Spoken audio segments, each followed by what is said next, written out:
Hi, my name's Steve and welcome to the Seaside Allotment channel, and it's a horrible windy day today, so it's ideal for a bit of polytunnel work. And I thought I'd talk about my grafted tomatoes. Now, I can't say they've been a very big success. I didn't graft them myself, I bought them from Dobbies and they arrived too early, and that's the problem with them. So they arrived, I can't remember exactly now, but sometime in April I think. And so now they're just massive, absolutely massive. And the ones that arrive first are just basically unusable. They're just like this tall, but they've only got like 1 or 2 trusses on them. So like most of the where you'd expect 3 or 4 trusses now, you've only got 1. And I've only got a certain amount of space in the polytunnel. It doesn't seem any point in planting them. The ones that arrived about 2 or 3 weeks later, they're still pretty big and still suffer from the same problem. They've got a lot of leggy growth and only 1 or 2 trusses on them, and so I'm just not very happy with them. So anyway, I'm going to plant them. The ones that are really huge, I'm just going to ditch those. I'm just going to take some side shoots off them to see if I like the variety and grow those.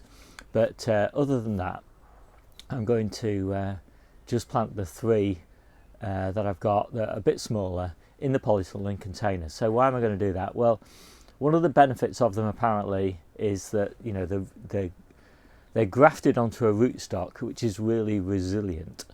It can cope with especially like cold weather, all sorts of difficult growing conditions, pests and all that sort of thing. So if I were to choose one variety of tomato that would last for a long time, then it would be one of the grafted ones. And so by planting these in these containers, hopefully come October time, when I take all the main crop tomatoes out of the beds and replant those beds with all of the leafy greens, radishes and things like that for winter, I'll still have these 3 in the polytunnel, hopefully with some tomatoes on them, and they should last hopefully well into sort of October, November time. So that's the kind of theory or the logic as to why I've done that. So yeah, I'll show you the tomatoes, I'll show you how I'm planting them. I'm not going to do it again. So here are the plants. Not looking good, are they? Very leggy. Another one there, another one here. That's the best of them. Even a plant that high, look, and it's only got 2 trusses on it, so not good. I would normally want to plant mine probably about a third that size. Anyway, they are what they are. You can see I've left the side shoots to come on them because I am going to harvest those side shoots, drop them in a cup of water, let them root, and then grow them on. Just because this is meant to be quite a nice variety. This is honeycomb, and apparently it's a better version of sun gold that doesn't split as much. We had a lot of problems with sun gold splitting last year. So I'm filling my containers with this homemade compost. Quite pleased with it. It's about 12 months old, you can see there's worms in it. And I'm going to mulch over the top of it with spent mushroom compost, just because this will have weed seeds in it and I just can't be bothered with weeding, but also because the spent mushroom compost, it's very fluffy and it will reduce evaporation. I'm planting them in these containers. They're going to stay in these spots, one here, one there and one here, roughly in these spots anyway. I've followed the golden rule: never bring a cane into the polytunnel unless it's got an eye saver or a polythene saver on top of it. And I've already poked it into the roof, so I'm really pleased that I did have the eye saver on it. So to save my back, I fill these about 2/3 full with compost, and then I just fill the rest of it. I water them in here then, and then I fill the rest of it. So I'm going to put some fertiliser in. This is the mix.